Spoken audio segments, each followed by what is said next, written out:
నమస్కారం రేషియా టీవీ వార్తలకు స్వాగతం. నా పేరు సుమలత. వార్తల ముందుగా హెడ్లైన్స్.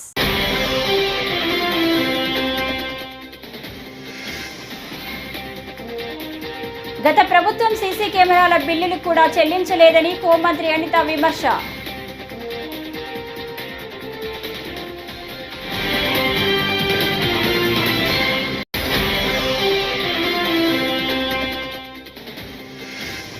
ఎమ్మెల్సీగా బొత్స ఏకగ్రీవ ఎన్నిక.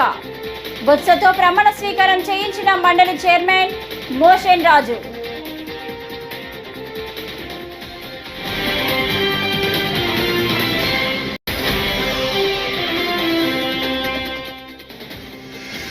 లోకేష్ ప్రజా దర్బార్కు 29వ రోజు విన్నపాలు వెల్లువెత్తాయి. సమస్యలు పరిష్కరించాలని మంత్రి లోకేష్ ను కలిసిన బాధితులు.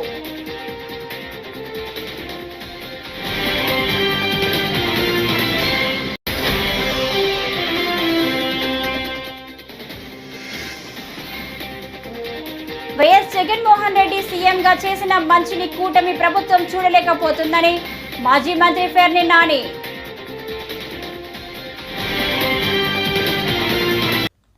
ఇక డీటెయిల్స్ చూస్తే, గత ప్రభుత్వం సీసీ కెమెరాల బిల్లులు కూడా చెల్లించలేదని హోంమంత్రి అనిత విమర్శించారు. హోంశాఖపై బుధవారం సచివాలయంలో ముఖ్యమంత్రి చంద్రబాబు సమీక్ష నిర్వహించారు. అనంతరం హోంమంత్రి అనిత మీడియాతో మాట్లాడుతూ సమావేశం వివరాలను వెల్లడించారు. వైకాపా హయాంలో సీసీ కెమెరాల నిర్వహణ కూడా సరిగ్గా లేదు. మహిళల భద్రత గురించి వైకాపా నేతలు మాట్లాడడం హాస్యాస్పదం. గతంలో దాదాపు 15,000 సీసీ కెమెరాలు ఉంటే వాటిలో కొన్ని పనిచేయట్లేదు, మరికొన్ని కొత్తవి కావాలి. చాలా చోట్ల సీసీ కెమెరాలు లేక నేరాలు జరుగుతున్నాయి. రద్దీగా ఉండే ప్రదేశాలు, నేరాలు జరిగేందుకు అవకాశం ఉన్న ప్రాంతాల్లో సీసీ కెమెరాలు ఏర్పాటు చేయాలని నిర్ణయించాం అని హోంమంత్రి అన్నారు. ఎదుర్కొన్నారు. లాస్ట్ గవర్నమెంట్ అంతా కూడా పోలీసు వ్యవస్థను అంతటినీ కూడా నిర్వీర్యం చేసి కనీసం పోలీసులకి వసతులు కల్పించకుండా, మినిమం ఫెసిలిటీస్ కూడా లేకుండా 5 సంవత్సరాలు కూడా కాలయాపన చేసిన పరిస్థితి. దాని మూలంగా ఇప్పటికీ కూడా అప్పటి నుంచి క్రైమ్ రేట్ విపరీతంగా ఇప్పటికీ కూడా పెరగడం, క్రైమ్ రేట్ పెరగడం మనందరం కూడా చూస్తూనే ఉన్నాం. సుమారుగా మనం అప్పటి నుంచి 2014 to 19, తర్వాత 19 to 24 మనం అనాలిసిస్ కూడా చూసుకుంటే మ్యాక్సిమం క్రైమ్ రేట్స్ ఒక్కొక్క దగ్గర అయితే ఉమెన్ అట్రాసిటీస్ అయితే దగ్గర ఒక 80% వరకు పెరగటం, గాంజా అయితే 100% వరకు పెరగటం, పోక్సో అయితే సంబంధించి 120% వరకు కూడా పెరగటం, ఇవన్నీ కూడా మనం చూస్తూ ఉన్నాం.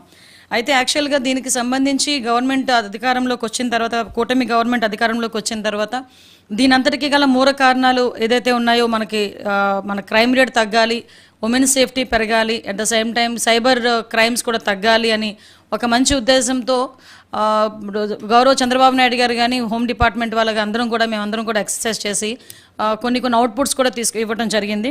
దానిలో భాగంగానే కొన్ని ఫెసిలిటీస్ ఏదైతే ఇంతకు ముందు మనకి ఫింగర్ ప్రింట్ ఐడెంటిఫికేషన్ సిస్టమ్ అని, లేకపోతే సీసీ కెమెరాస్ ఇంచుమించుగా ఉన్న సీసీ కెమెరాస్ అన్ని వర్క్ చేసి వాటి తాలూకా ఇన్ఫర్మేషన్ అంతా కూడా మనకి ఒక దగ్గర ఉండేది, మనకి ఇన్ఫర్మేషన్ దొరికేది. ఇంతకు ముందు కనీసం సీసీ ఫుటేజెస్ అయినా దొరికేవి. సో ఇలాంటి సిచ్యువేషన్స్లో కనీసం వాళ్ళకి ఎటువంటి బిల్లులు చెల్లించకపోవటం వల్ల ఆ ఫింగర్ ప్రింట్ ఐడెంటిఫికేషన్ సిస్టమ్ లాంటి సిస్టమ్స్, అదేవిధంగా మనకి మోడరైజేషన్ ఆఫ్ పోలీస్ ఫోర్సెస్ సంబంధించి MOPF సంబంధించి సెంట్రల్ గవర్నమెంట్ నుంచి వచ్చిన సొమ్ము కానీ ఇవన్నీ కూడా రాకపోవటం, ఈవెన్ సుప్రీంకోర్టు గైడ్లైన్స్ ప్రకారం వైఎస్ జగన్మోహన్ రెడ్డి సీఎంగా చేసిన మంచిని కూటమి ప్రభుత్వం చూడలేకపోతుందని, ప్రజల బాగోగులు వదిలేసి ఆయనపై అబండాలు వేస్తుందని మాజీ మంత్రి ఫెర్ని నాని మండిపడ్డారు. బుధవారం ఆయన మీడియా సమావేశంలో మాట్లాడుతూ 3.63 కోట్లతో ఎగ్ పఫ్లు తిన్నారని తప్పుడు పోస్టులు పెట్టారు. బాబుకు చిత్తశుద్ధి ఉంటే ఆ లెక్కలన్నీ బయట పెట్టాలి అని ఫెర్ని నాని సవాల్ విసిరారు. బొద్దింకలు, ఎలుకలను పట్టుకునేందుకు బాబే కోట్లు చెల్లించారు. పాలించే సత్తా లేక జగన్పై తప్పుడు ప్రచారం చేస్తున్నారు. దుష్ప్రచారంపై కాదు, హామీల అమలుపై దృష్టి పెట్టండి అని ఫెర్ని నాని హితవు పలికారు.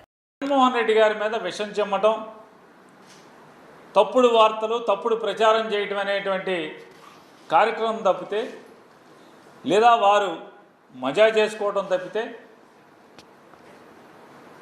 ఈ రాష్ట్ర ప్రజల కోసం, రాష్ట్ర అభ్యున్నతి కోసం గాలికి వదిలేసినటువంటి తెలుగుదేశం పార్టీ ఇటువంటి తప్పుడు వార్తల్ని సోషల్ మీడియాలో డిజైన్ చేసి వదలటం, వాళ్ళ జీతగాళ్లతోనే దాన్ని సర్క్యులేట్ చేయించటం, అలాగే వాళ్ళ జీతగాళ్ళతో రకరకాలుగా మళ్ళీ కొత్త కొత్త పోస్టులు పెట్టించడం. ఎవడెవడో కొల్లి సెన్సార్ అంట ఒకడు, ఎవడో ఎనలిస్ట్ అంట వీడొకడు, ఇంకొకడు M36 న్యూస్ అంట వీడొకడు, ఈడెవడో గుల్టేగాడంట, ఈ గుల్టేగాడు ఈడొకడు, మూవీస్ ఫర్ యూ అఫీషియల్ అంటే ఈడొకడు. ఇట్లాంటి తప్పుడు వ్యక్తులతో తప్పుడు వార్తల్ని ప్రచారం చేయిస్తూ జగన్మోహన్ రెడ్డి గారి మీద విషం చిమ్మే కార్యక్రమం. ఏంటి అంటే జగన్మోహన్ రెడ్డి గారు ఆఫీసులో 5 ఏళ్లలో 3,62,56,700 రూపాయలు ఎగ్ బఫుల్ తినేశారు, ఎగ్ బఫుల్తో బిల్లు అని ఎక్కడ ఎవడో కింద ఏం పెట్టడం, వీడెవడో కూడా కొన్ని పెట్టాలి కదా. జగన్మోహన్ రెడ్డి గారు 5 ఏళ్ళు సీఎంగా ఉన్నప్పుడు ముఖ్యమంత్రి కార్యాలయంలో ఏ డిపార్ట్మెంట్తో వస్తుంది? జిఐడి డిపార్ట్మెంట్తో వస్తుంది. అక్కడ ఉన్నటువంటి బాగోగులన్నీ కూడా. మరి వాళ్ళు జిఐడి చంద్రబాబు నాయుడు దగ్గర ఉంది కదా, కింద చంద్రబాబు నాయుడు పేరు రాసుకోవాలి, లేకపోతే జిఐడి రాసుకోవాలి కదా. 3,62,00,000 రూపాయలతో అని ఈడెవడో పెడతారు. వృద్ధాప్య, వితంతు, దివ్యాంగ పెన్షన్ అందించాలని, వైద్యానికి ఆర్థిక సాయం చేయాలని, భూ కబ్జాదారులను తరిమేయాలని, సొంతింటి కల నెరవేర్చాలని, విద్య, ఉద్యోగ సమస్యలు పరిష్కరించాలని మంత్రి లోకేష్ను కలిసి బాధితులు విజ్ఞప్తి చేశారు. లోకేష్ ప్రజా దర్బార్కు 29వ రోజు విన్నపాలు వెల్లువెత్తాయి. వైసీపీ రౌడీలు తన గొంతుపై కత్తి పెట్టి ఇంటిని, పొలాన్ని కబ్జా చేశారని గుంటూరు జిల్లా తెనాలికి చెందిన రిటైర్డ్ రైల్వే ఉద్యోగి పిల్లి అబ్రహం కుమార్తె పిల్లి సుధారాణి ఫిర్యాదు చేశారు.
వైఎస్ఆర్సీపీ సీనియర్ నేత మాజీ మంత్రి బొత్స సత్యనారాయణ ఎమ్మెల్సీగా ప్రమాణం చేశారు. మండలి చైర్మన్ కొయ్యం మోషన్ రాజు తన ఛాంబర్లో బొత్సతో ప్రమాణం చేయించారు. అనంతరం ఆయన మీడియాతో మాట్లాడారు. మండలి సభ్యుడిగా ఏకగ్రీవంగా ఎన్నుకోవడం సంతోషంగా ఉంది అని, మా అధినేత వైఎస్ జగన్మోహన్ రెడ్డి నమ్మకం పెట్టి నాకు ఈ అవకాశం ఇచ్చారన్నారు. శాసనసభ శాసన మండలిలో ప్రజల కోసం నిలబడతాం. ప్రజలకు ఇచ్చిన హామీలు అమలు చేయాలి. మేము ప్రజల గొంతుకగా సభలో వ్యవహరిస్తామని, రాష్ట్రంలో శాంతి భద్రతలు క్షీణించినప్పుడు ఢిల్లీ వెళ్లి నిరసన తెలిపామని, రాష్ట్రంలో జరుగుతున్న దమనకాండను దేశానికి చాటి చెప్పారు. తప్పు చేస్తే ఎవరికైనా శిక్ష పడాలి. కేసులు పెడుతున్నారు, పెట్టుకోనివ్వండి. ప్రభుత్వంలో వాళ్లే ఉన్నారు కదా, విచారణలు ఏం చేస్తారో వాళ్ళే ఇష్టం అని ఆయన అన్నారు.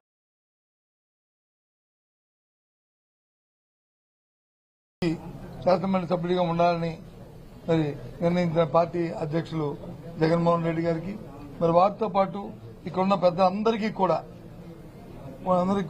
మళ్ళీ ఒకసారి నేను మనస్ఫూర్తిగా వాళ్ళకి కృతజ్ఞతలు తెలియజేస్తూ, తప్పకుండా వారి మనసులో ఏముందో, వాళ్ళు ఏదైతే కోరుకుని కార్యక్రమం చేయాలని కోరారో దాని అంతటినీ కూడా మరి నేను నిర్వర్తిస్తానని చెప్పి చేస్తానని చెప్పి మనస్ఫూర్తిగా వాళ్ళకి మాటిస్తున్నాను ఈ నేపథ్యంలో. అది మండలంలో ఈసారి అంటే మండలంలో మీ రోల్ ఎలా ఉంది? ఎందుకంటే అసెంబ్లీకి ఎమ్మెల్యేలు రావట్లేదు అనేది మండలిలో అసెంబ్లీకి రాలేదు, అసెంబ్లీకి వచ్చారా, మండలిలో వచ్చారా లేదా ఇది సమస్య కాదు. ఏదైతే ప్రజల తరఫున మా పార్టీ బాధ్యతంగా ఈ అంశాలు అయితే ప్రజలకి దానివల్ల మంచి జరిగి మేలు జరుగుతుందో, ఏదైతే ప్రభుత్వాలు వచ్చి ప్రజలకు ఇచ్చిన మాటలు వాగ్దానాలు ఉన్నాయో అవి నెరవేర్చాలనేది తప్పకుండా నెరవేర్చి ప్రజలకు మేలు జరగాలనేది మా తాలూకు అభిప్రాయం. ఎవరి మీద బురదలాలని, ఎవరి మీద రాయిస్తాలని అది చూసి ఆనందించాలనేది మా అభ్యంతరం కాదు. బాధ్యతాయుతంగా ప్రజల పక్షాన ప్రజల గొంతుగా నిలబడి ఇవాళ మండలిలో మా పార్టీ తాలూకా వాడిని, మా పార్టీ అభిప్రాయాన్ని, విధానాన్ని, అలాగే ప్రజల తరఫున పడుతున్న ఏమైనా ఇబ్బందులు వస్తే ఆ ఇబ్బందులకి ప్రజల దృష్టికి సభ ద్వారా ప్రభుత్వం దృష్టి తీసుకొచ్చి దాన్ని సఫలీకృతం చేయడానికి మా వంతు ప్రయత్నం చేస్తాం. ఏదండి గొంతుని వినిపిస్తారు? ఎన్నాళ్ళైంది శాసనసభ స్టార్ట్ అయ్యి? ఎన్నాళ్ళైంది? ఇంకా ఓ సభ అయింది. ఆ సభ అప్పుడే మీరు ఆ నిర్ణయానికి వస్తారుగా. ఇప్పుడు 3 నెలలు. ప్రతి పేదవాడికి సొంత ఇల్లు ఉండాలన్న లక్ష్యంతో కూటమి ప్రభుత్వం పనిచేస్తుందని సమాచార గృహ నిర్మాణ శాఖ మంత్రి కొలుసు పార్థసారథి అన్నారు. కంకిపాడు మార్కెట్ యార్డులోని గృహ నిర్మాణ శాఖకు సంబంధించిన గోడౌన్ను స్థానిక ఎమ్మెల్యే బోడే ప్రసాద్తో కలిసి ఆయన తనిఖీ చేశారు. గృహ నిర్మాణానికి సంబంధించిన సిమెంట్ బస్తాలు, ఐరన్ నిల్వలను అడిగి తెలుసుకున్నారు.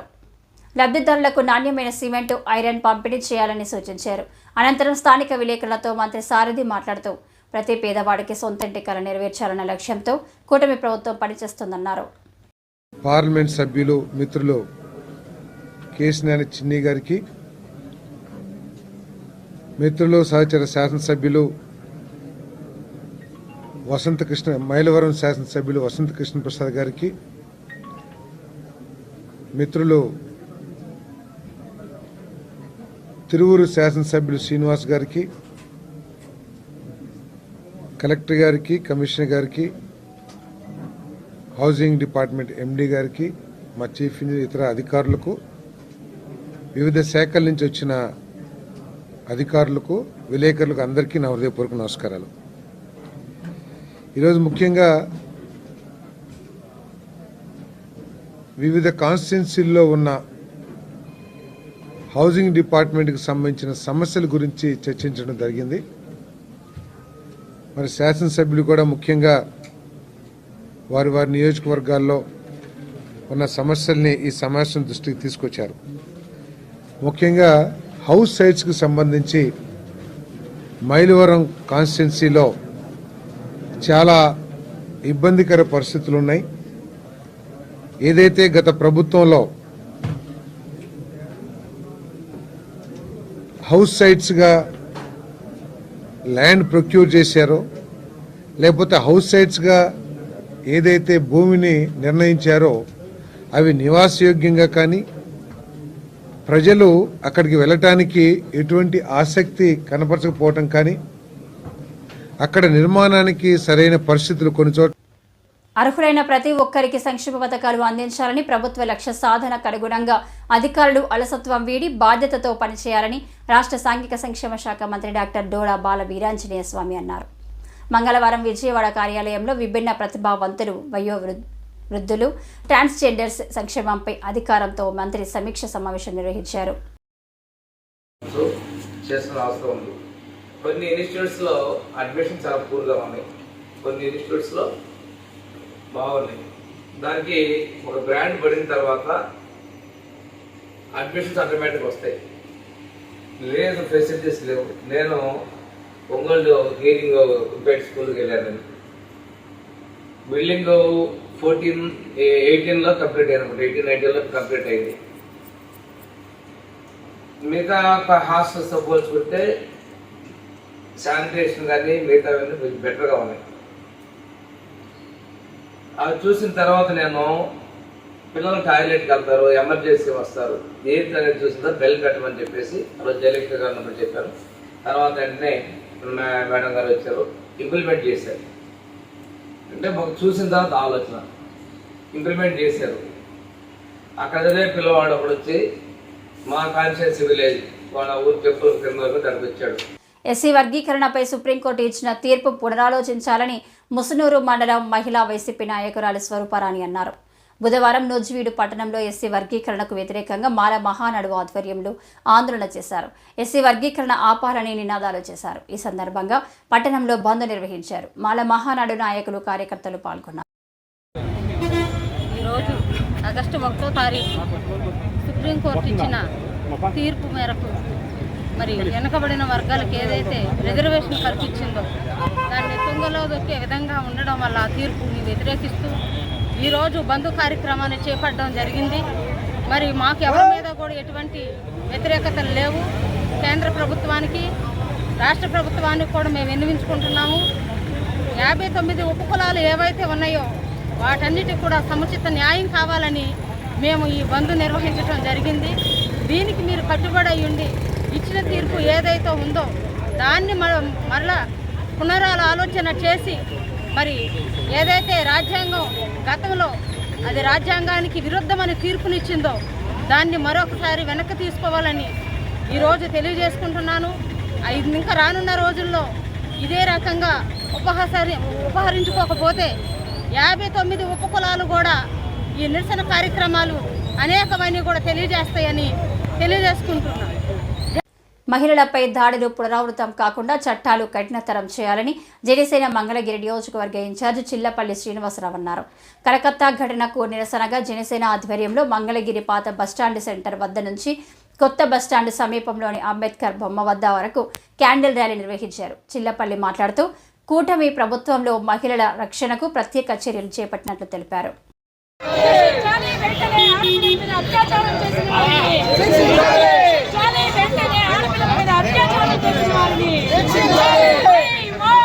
పశ్చిమ బెంగాల్లోని కలకత్తా నగరంలో ఒక డ్యూటీలో ఉన్న మహిళా డాక్టర్ని విచక్షణ కోల్పోయి అక్కడ మరి ఎలాంటి పద్ధతి ఉందో మాకైతే తెలియడం లేదు. ఒక ప్రాణాలని కాపాడే డ్యూటీ డాక్టర్, మహిళా డాక్టర్ని విచక్షణారహితంగా అత్యాచారం చేసి చంపేసి ఈరోజు 11 రోజులైంది. ఈ రోజు వరకు మరి పశ్చిమ బెంగాల్ గవర్నమెంట్ మరి ఏం చర్య తీసుకుందో మాకైతే అర్థం కావట్లేదు. నిజంగా ఇలాంటి వాళ్ళని అంటే నేను ఈ సొసైటీలో అనవచ్చో తెలియదు, కానీ ఇమ్మీడియట్లీ అలాంటి వ్యక్తుల్ని షూట్ చేసేయాలి గవర్నమెంట్. అంటే అంత దారుణంగా ఆ యొక్క న్యూస్ చూస్తామంటే నిజంగా ఎంతమంది ప్రాణాలు సొసైటీలో ప్రాణాలు కాపాడే మహిళా డాక్టర్లు ఇంత 11 రోజులైనా కానీ ఇంతవరకు వాళ్ళ మీద చర్యలే లేవు. మేము తీవ్రంగా ఖండిస్తూ ఉన్నాం జనసేన పార్టీ తరఫున, అలాగే మా ఎన్డీఏ గవర్నమెంట్ తరఫున కూడా దీన్ని తీవ్రంగా ఖండిస్తూ ఉన్నాం. ఎప్పుడు చెప్తూ ఉంటారు పవన్ కళ్యాణ్ గారు మహిళల భద్రతకి ఎంత ప్రాధాన్యత ఇస్తూ ఉంటారు. అలాంటిది ఒక మహిళా డాక్టరే ఈ రోజున సభ్య సమాజం సిగ్గు తలదంచుకునేలాగా ఈ రోజున పశ్చిమ బెంగాల్లో జరిగిన ఈ ఘటన మేము జనసేన పార్టీ తరఫున తీవ్రంగా ఖండించి మహిళలంతా కూడా వచ్చి ఈ రోజున బౌద్ధ ర్యాలీ పాల్గొని ఒక నిరసన కార్యక్రమం. ఎందుకంటే నిడదవోలు దేవరపల్లి మండల కేంద్రంలో జనసేన ఆత్మీయ సమావేశం బుధవారం నిర్వహించారు. ఈ కార్యక్రమంలో నిడదవోలు ఎమ్మెల్యే మంత్రి కందుల దుర్గేష్ హాజరై మాట్లాడారు. తాము కుర్చీలలో కూర్చోవడానికి కారణం కార్యకర్తల కష్టమే అని చెప్పారు. ప్రతి కార్యకర్తకు ఎల్లప్పుడూ అండగా ఉంటామని భరోసా ఇచ్చారు. జనసేన ఇన్ఛార్జ్ సువర్ణరాజు పాల్గొన్నారు. సేవలందించి మెగా కుటుంబానికి అత్యంత సన్నిహితులుగా ఉన్నటువంటి కాట్న విశాలి గారు, అదేవిధంగా మరొక మెట్ట నాయకులు రవికుమార్ గారు ఇంకా వైసీపీ జాడలోంచి నీడలోంచి బయటికి రాలే, ఇంకా బాగుండాలం ఉంది. అయితే నా వ్యక్తిత్వం ఒకటి చెప్తా, బహిరంగంగా పబ్లిక్గా మంత్రి గారి ముందు, స్థానిక ఎమ్మెల్యేల ముందు, గౌరవ ఎమ్మెల్యేల ముందు, అందరి ముందు ఒక మాట చెప్తా. 100 అడుగులు కిందకి దిగడానికి సిద్ధం, 100 మెట్లు కిందకి దిగడానికి సిద్ధం. కానీ పదే పదే మా ఓపికని సహనాన్ని పరీక్షించాలనుకుంటే మాత్రం వాళ్ళు అతిథి వాళ్ళు ఎంత పెద్దవాళ్ళైనా ఎంత గొప్ప పొజిషన్ ఉన్నా, నేను అధికారుల గురించి చెప్తున్నా, కొంతమంది అధికారుల గురించి చెప్తున్నా బహిరంగంగా, వెనక్కి తగ్గేది ఉండదు. కార్యకర్త కోసం, ప్రజల కోసం ఎంత దూరమైనా వెళ్తాను. దయచేసి ఆ మబ్బుల్లో మాయలో ఉన్న అధికారులు కొంతమంది కొంచెం గతాన్ని గుర్తు తెచ్చుకోండి. భవిష్యత్తులో ప్రజలకు చాలా ఆశలు ఉన్నాయి, కష్టాలు ఉన్నారు. చాలా నమ్మకంతో మాకు ఈ అవకాశాన్ని ఇచ్చారు. ఆ నమ్మకాన్ని నిలబెట్టుకోవాలి. కాబట్టి కొన్ని విషయాల్లో దూకుడుగానే ఉంటాం, తగ్గే ప్రసక్తి ఉండదని మరొకసారి. పర్యాటక ఆతిథ్య రంగాన్ని పారిశ్రామిక రంగంగా గుర్తించాలని పారిశ్రామిక రంగ ప్రతినిధులు కోరారు. మన్యం జిల్లా కలెక్టర్ కార్యాలయంలో పారిశ్రామిక ఎగుమతుల ప్రోత్సాహక మండలి సమావేశం జిల్లా కలెక్టర్ ఏ శ్యామ్ ప్రసాద్ అధ్యక్షతన మంగళవారం జరిగింది. ఈ సమావేశంలో నూతన పారిశ్రామిక విధాన క్రింద తయారీ, సేవా రంగాలకు పెట్టుబడి రాయితీ, స్టాంప్ డ్యూటీ, విద్యుత్ రాయితీ, భూ మార్పిడి ప్రభుత్వ రాయితీ కల్పించిందన్నారు.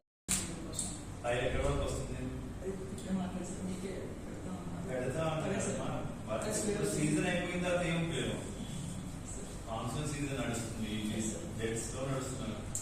మీ దగ్గర ఏమైనా సోర్సెస్ ఉంటే అమౌంట్ పే చేస్తామమ్మా, అన్ని will pay, definitely will pay. ఇక్కడ అదేనండి, ఇక్కడ సాయిల్ ఎన్ని ఏకర్స్ చెప్పండి, ఇది కూడా తెప్పిస్తారు. 40 ఏకర్స్ తెప్పించండి, తర్వాత బాగుంటే తర్వాత నెక్స్ట్ ఇంకా ఎక్కడ ప్రమోట్ చేయడానికి స్కోప్ ఉంది ఇక్కడ. మరి ఎక్కడ సిద్ధంపేట ఏరియాలో ఈ సింహాచలం అది ఎక్కువ ఉంది సార్, ఎస్టాబ్లిష్. జిఆర్పూర్ ఏరియాలో జిఆర్పూర్ స్కోప్ ఉందా? స్కోప్ ఉంది సార్. మారిషస్ వెరైటీకి ఎక్కువగా ప్రమోట్ చేయడానికి ఒక 100-200 హెక్టార్స్ ప్లాన్ చేయండి. ఇది ఒక 1 బాగా చదువుకొని వచ్చుంటారు, బట్ వీళ్ళు ఖాళీగా ఉంచితే మళ్ళీ మీకు కూడా ఎండ్ టు ఎండ్ సపోర్ట్ వీళ్ళు అంటే ఫ్రంట్ లైన్ లోకి వెళ్ళిపోవాలి. ఫ్రంట్ లైన్ లో కూడా మీకు ఏమి ఇష్యూస్ ఉంటే నాకు చెప్పండి. రిక్వైర్మెంట్ కావాలి, ఎస్పెషల్లీ 50% లీఫీ వెజిటబుల్స్ కావాలి. అండ్ రెండోది కొత్త క్రీపర్స్ కానీ క్లాపర్స్ కానీ మన ఏం సూటబుల్ ఉంటాయో అవి, అంటే ఇండియన్ మిల్క్ అది సపోర్ట్ చేయాలి. అండ్ మోస్ట్లీ ఐరన్ రిచ్ నాకు వెజిటబుల్స్ కావాలి, లీఫీ వెజిటబుల్స్. సో ఎందుకంటే అది ప్రెగ్నెంట్ లాక్టేటింగ్ మదర్స్ కి ఇవ్వాలి, అడాలసెంట్ గర్ల్స్ కి ఇవ్వాలి. అండ్ మిడ్ డే మీల్ కూడా సప్లిమెంట్. అక్రమ నిర్మాణాలపై తెలంగాణ ప్రభుత్వం చర్యలు తీసుకుంటే తనకు ఎలాంటి ఇబ్బంది లేదని బారాస కార్యనిర్వాహక అధ్యక్షుడు కేటీఆర్ అన్నారు. తన పేరు మీద ఎలాంటి ఫామ్ హౌస్ లేదని చెప్పారు. తెలంగాణ భవన్లో నిర్వహించిన మీడియా సమావేశంలో ఆయన మాట్లాడారు. తప్పు తాను చేసినా, కాంగ్రెస్ వాళ్ళు చేసినా చర్యలు తీసుకోవాల్సిందేనన్నారు. తన మిత్రుడికి ఉన్న ఫామ్ హౌస్ను లీజుకు తీసుకున్నానని ఆయన చెప్పారు. తప్పు ఉండి దానిని కూల్చివేస్తే తనకు ఎలాంటి ఇబ్బంది లేదన్నారు. FTL బఫర్ జోన్లో ఉంటే తానే కూల్చి వేయిస్తానని స్పష్టం చేశారు. నేను ఒకటే చెప్తా ఉన్నా, నాకంటూ ఏ ఫామ్ హౌజు లేదు, స్పష్టంగా చెప్తా ఉన్నా. నా మిత్రుడు ఒక ఆయనకి ఫామ్ హౌస్ ఉంటే నేను లీజ్ మీద తీసుకున్న మాట వాస్తవం. ఒక 7-8 ఏళ్ళ నుంచి లీజ్ మీద ఉన్నమాట వాస్తవం. ఒకవేళ అది FTLలోనో బఫర్లోనో ఉంటే నా మిత్రుడికి నేను చెప్తా, దగ్గర ఉండి అవసరం అయితే నేను కూడా పోయి, ఎందుకంటే నేను లీజ్ మీద ఉన్నా కాబట్టి అక్కడే ఉండి నేను దగ్గరుండి కూలగొట్టించి వస్తా. ఒకవేళ అందులో ఏమైనా తప్పు ఉంటే FTLలో బఫర్లో ఉంటే నేనే దగ్గరుండి కూలగొట్టించి వస్తా.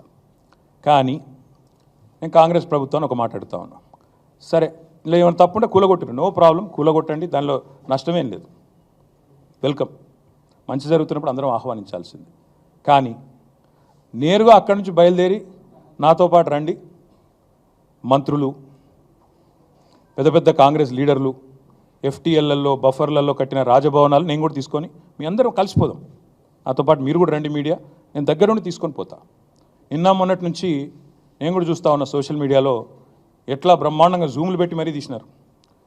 గూగుల్ ఎర్త్తో అది గూగుల్ మ్యాప్స్ ఏందో కానీ చాలా చక్కగా పెద్ద పెద్ద కాంగ్రెస్ నాయకులు పేర్లు చెప్పమంటారా? రెవెన్యూ మంత్రి గారు పొంగులేటి శ్రీనివాసరెడ్డి గారు, తర్వాత కేవీపీ రామచంద్రరావు గారు, ఆ తర్వాత పట్నం మహేందర్ రెడ్డి గారు ఎఫ్టీఎల్లో, తర్వాత సుఖేందర్ రెడ్డి గారు కౌన్సిల్ చైర్మన్ గారు, తర్వాత మన ఉన్నారు మధు యాష్కి గారు, ఇంకా చాలామంది ఉన్నారు. ఇంకొకటి కూడా ఉంది, రేవంత్ రెడ్డి గారిది కూడా ఏడుందో నేను చూపెడతాను మీకు. మీరు వస్తా అంటే రేవంత్ రెడ్డి వ్యవహారం కూడా చూపెడతా. ఎక్కడుందో మీకు శాటిలైట్ మ్యాప్లు పంపుతా, చూసుకోండి. నేనేమంటున్నా అంటే ఐ వెల్కమ్. ఎక్కడ నా పేరు మీదదో. పొన్నూరులో కొనసాగుతున్న భారత్ బంద్ మాల సంఘాల జేఏసీ పిలుపు మేరకు బుధవారం దేశవ్యాప్త బంద్లో భాగంగా గుంటూరు జిల్లా పొన్నూరు పట్టణంలో మాల సంఘాల జేఏసీ ఆధ్వర్యంలో పూర్తి స్థాయి బంద్ను ప్రకటించి పట్టణంలోని డాక్టర్ బిఆర్ అంబేద్కర్ సెంటర్ వద్ద బస్సులను ఆపి గంట సేపు నిరసన తెలిపారు. అనంతరం పట్టణంలోని అన్ని వ్యాపార సముదాయాల్లో ప్రభుత్వ, ప్రైవేటు విద్యా సంస్థలను మోయించి వేశారు.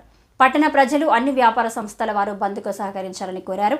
కార్యక్రమంలో మాల సంఘాల జేఏసీ నాయకులు, కార్యకర్తలు పాల్గొన్నారు.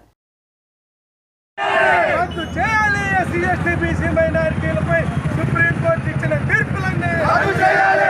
ఎస్సీ ఎస్టీ బీసీ మైనారిటీలపై సుప్రీంకోర్టు ఇచ్చిన తీర్పులన్నీ రద్దు చేయాలి. రద్దు చేయాలి ఎస్సీ ఎస్టీ బీసీ మైనారిటీలపై సుప్రీంకోర్టు ఇచ్చిన తీర్పులన్నీ రద్దు చేయాలి. రద్దు చేయాలి సుప్రీంకోర్టుని రద్దు చేయాలి. రద్దు చేయాలి కులోన్మాద సుప్రీంకోర్టుని రద్దు చేయాలి. రద్దు చేయాలి మతోన్మాద సుప్రీంకోర్టుని రద్దు చేయాలి. రద్దు చేయాలి బ్రాహ్మణీయ సుప్రీంకోర్టుని రద్దు చేయాలి. రద్దు చేయాలి మనువాద సుప్రీంకోర్టుని రద్దు చేయాలి. Down down Modi, down Modi, down BJP, down RSS, down down RSS, down down రాజ్యాంగ వ్యతిరేకులు, రక్షించాలి రాజ్యాంగ వ్యతిరేకులు, రక్షించాలి ఎస్సీ ఎస్టీ వ్యతిరేకులు, రక్షించాలి మైనారిటీ వ్యతిరేకులు, రక్షించాలి బీసీ వ్యతిరేకులు, రక్షించాలి సుప్రీం. రద్దు చేయాలి ఎస్సీ ఎస్టీ బీసీ మైనారిటీలపై సుప్రీంకోర్టు ఇచ్చిన తీర్పులన్నీ రద్దు చేయాలి.